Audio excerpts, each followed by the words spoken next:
नरेंद्र मोदी। दोस्तों, हमारे भारत के प्रधानमंत्री नरेंद्र मोदी को आज कौन नहीं जानता। अगर देखा जाए तो मोदी जी का नाम एक बच्चे बच्चे तक जानता है। नरेंद्र मोदी हमारे देश में ही नहीं बल्कि विश्व के एक पॉपुलर नेता की छवि बनाने में सफल रहे हैं। दोस्तों, आपको पता ही होगा कि बचपन में मोदी जी रेलवे स्टेशन पर चाय बेचा करते थे। लेकिन आपको पता है कि चाय बेचने वाले मोदी जी प्रधानमंत्री कैसे बने। दोस्तों, आज की इस वीडियो में हम जानेंगे मोदी जी के जन्म से लेकर पीएम बनने तक का सफ़र, कैसे वह कठिन से कठिन परिस्थिति का सामना करके यहाँ तक पहुँचे हैं।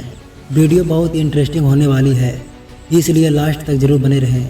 और जो लोग मोदी जी का फैन है वो कमेंट बॉक्स में जय हिंद जरूर लिखें। दोस्तों, प्रधानमंत्री मोदी जी का पूरा नाम नरेंद्र दामोदर दास मोदी है और इनका जन्म 17 सितंबर 1950 को गुजरात के महिसाना जिले के बड़नगर गांव में एक गरीब परिवार में हुआ था।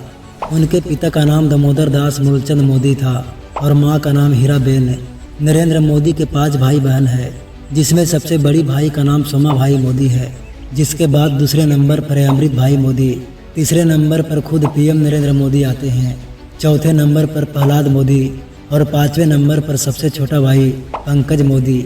उसके अलावा उनकी एक बहन भी है जिनका नाम बसंती बेन है। मोदी जी को बचपन में नरिया कहकर पुकारते थे। मोदी जी के पिता रेलवे स्टेशन पर चाय की दुकान लगाते थे, जिसमें मोदी जी भी अपने पिता की दुकान पर उनका हाथ बटाया करते थे। मोदी जी बचपन से ही कुछ अलग थे। वह दूसरे बच्चों की तरह नहीं थे। उन्हें बचपन से ही देशभक्ति के लिए काम करना बहुत पसंद था। 1962 में भारत चीन युद्ध के दौरान मोदी जी ने ट्रेन में जा रहे सभी फौजियों को चाय पिलाई थी और 1965 के भारत पाकिस्तान युद्ध के समय भी मोदी जी ने वहां से गुजर रहे सैनिकों को चाय पिलाई थी।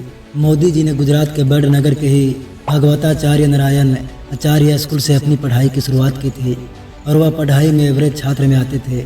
मोदी जी को बचपन में एक्टिंग का बहुत शौक था, इसलिए वह स्कूल के बाद विवाद नाटकों में भाग लेते और इनाम भी हासिल करते थे। वो एनसीसी में भी शामिल हुए। मोदी जी बचपन से ही निडर व्यक्ति थे। आपको जानकर हैरानी होगी कि मोदी जी ने एक दिन तालाब से एक मगरमच्छ का बच्चा पकड़कर अपने घर ले आए थे। बाद में मां के समझाने पर उसे वापस तालाब में छुड़ाए। मोदी जी बचपन में साधु संतों से बहुत प्रभावित थे और बचपन से ही सन्यासी बनना चाहते थे। सन्यासी बनने के लिए मोदी जी ने स्कूल की पढ़ाई छोड़ दी और बाद में घर से भाग गए। इस दौरान वह पश्चिम बंगाल के रामकृष्ण आश्रम सहित कई जगहों पर घूमे। मोदी जी बचपन से ही आरएसएस को पसंद करते थे और उसमें जुड़े भी थे। 1958 में दीपावली के दिन गुजरात आरएसएस के पहले प्रांत प्रचारित लक्ष्मण राव मानदार वकील साहब ने नरेंद्र मोदी को बाल स्वयं सेवक की शपथ दिलाई थी। मोदी जी बहुत ही मेहनती कार्यकर्ता थे। वो आरएसएस के बड़े शिविर के आयोजनों में मैनेजमेंट का काम करते थे। आरएसएस नेताओं के ट्रेन और बस में रिजर्वेशन का जिम्मा उन्हीं के पास होता था। मोदी जी कई महीनों तक हिमालय में साधुओं के साथ भी रहे। वापस आने पर उन्होंने सन्यासी जीवन त्यागने का फैसला किया और अपने भाई के साथ मिलकर अहमदाबाद के कई स्टेशनों पर चाय की दुकान लगाई। हर परेशानी का सामना करते हुए चाय बेची। 18 साल की उम्र में मोदी जी की मां ने गुजरात के ऊंझा नज़दीक ब्राह्मण बाड़ा गांव में रहने वाली जसोदा बेन से मोदी जी की शादी करवा दी। विवाह के बाद मोदी जी घर छोड़कर संघ प्रचारक बन गए। कुछ लोगों का कहना है कि वह शादी के 3 साल बाद तक अपनी बीवी के साथ रहे। वहीं कुछ लोगों का कहना है कि मोदी जी अहमदाबाद संघ मुख्यालय में रहते थे और वहाँ के सारे छोटे छोटे कार्य करते थे, जैसे सफाई करना, चाय बनाना और बुजुर्ग नेताओं के कपड़े धोने जैसा काम किया करते थे। वो हर काम से पहले अपनी मां का आशीर्वाद लेने जरूर घर आते थे। 2014 का लोकसभा चुनाव जीतने के बाद भी सबसे पहले वो अपनी मां का आशीर्वाद लेने उनके पास गए। संघ में रहते हुए कुर्ते की बाई छोटी करवा ली ताकि वह ज़्यादा खराब ना हो, जो वर्तमान में मोदी ब्रांड कुर्ता के नाम से मशहूर है। 1975 में जब इंदिरा गांधी ने कई राजनीतिक कारणों की वजह से राज्यों में आपातकाल लगा दिया था, उस वक्त भी मोदी जी सरदार के रूप में पुलिस से छुप कर सरकार की गलत नीतियों का विरोध करते रहे। मोदी जी बहुत ही मेहनती कार्यकर्ता थे। आरएसएस में उनके कार्य को देखकर उन्हें बहुत ज़्यादा सम्मान मिलने लगा। वह स्वामी विवेकानंद से बहुत ज़्यादा प्रभावित थे। उन्होंने गुजरात में स्वामी विवेकानंद युवा विकास यात्रा भी निकाली थी। मोदी जी शुद्ध शाकाहारी है और वह 18 घंटे काम करते हैं और कुछ ही घंटे सोते हैं। वह समय के बहुत पाबंद है। लाल कृष्ण आडवाणी को मोदी जी का राजनीतिक गुरु माना जाता है। 1990 के दौरान मोदी जी ने आडवाणी की सोमनाथ से अयोध्या रथ यात्रा में बड़ी भूमिका निभाई। इससे प्रभावित होकर बीजेपी के बड़े नेताओं ने मोदी जी को अपनी पार्टी में शामिल कर लिया और वह पार्टी के लिए बहुत ही मेहनत और लगन से काम करते रहे।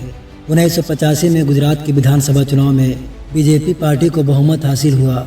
मोदी जी की शंकर सिंह वाघेला से कुछ नाराजगी हो गई, जिसकी वजह से शंकर सिंह वाघेला ने इस्तीफा दे दिया और केशव भाई को गुजरात का मुख्यमंत्री बना दिया और मोदी जी को दिल्ली बुलाकर केंद्रीय मंत्री का काम सौंप दिया। धीरे धीरे केशव भाई की तबीयत खराब रहने लगी और चुनाव में पार्टी की कई सीटें भी हार गए।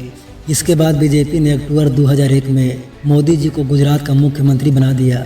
मोदी जी ने गुजरात में विकास किया, हर जगह बिजली और पानी का व्यवस्था की और एशिया का सबसे बड़ा सोलर पार्क गुजरात में बनाया। 2002 में होने वाली गुजरात के गोधरा कांड में मोदी जी का नाम जोड़ा गया। फिर इसके लिए न्यूयॉर्क टाइम्स ने मोदी जी को जिम्मेदार ठहराया। गोधरा कांड गुजरात की गोधरा शहर में 27 फरवरी 2002 को हुआ था। गोधरा शहर में रेलवे स्टेशन पर साबरमती ट्रेन के S7 कोच में आग लगा दी गई थी, जिसमें 59 लोगों की जान चली गई। इसके बाद गुजरात में जगह जगह पर सांप्रदायिकता दंगे शुरू हो गए और 28 फरवरी 2002 को गुजरात के कई इलाकों में दंगों ने भयंकर रूप ले लिया और 1200 से ज़्यादा लोग मारे गए। उसके बाद सुप्रीम कोर्ट ने इस दंगों की जांच के लिए स्पेशल कमेटी बनाई। कमेटी ने पूरी जांच पड़ताल की और 2010 में सुप्रीम कोर्ट ने कमेटी की जांच के आधार पर फैसला सुनाया। फैसले में सुप्रीम कोर्ट ने कहा कि कमेटी के दंगों में कहीं भी मोदी जी का कोई हाथ नहीं मिला। मोदी जी ने गुजरात में मंदिरों पर सरकारी कायदे कानून के खिलाफ बनाए गए सभी कानून तोड़वा दिया। इसके बाद मोदी जी की लोकप्रियता गुजरात में इतनी बढ़ी कि लगातार 4 बार मोदी जी गुजरात के मुख्यमंत्री रहे। 2013 की केदारनाथ आपदा में क्षतिग्रस्त हुए केदारनाथ मंदिर के पुनर्निर्माण के लिए केंद्र सरकार से मोदी जी ने मांग की, लेकिन उस वक्त कांग्रेस सरकार ने मना कर दिया। मोदी जी की अच्छी नीतियों को देखते हुए बीजेपी सरकार ने 2014 में लोकसभा चुनाव में मोदी जी को प्रधानमंत्री के रूप में चुना।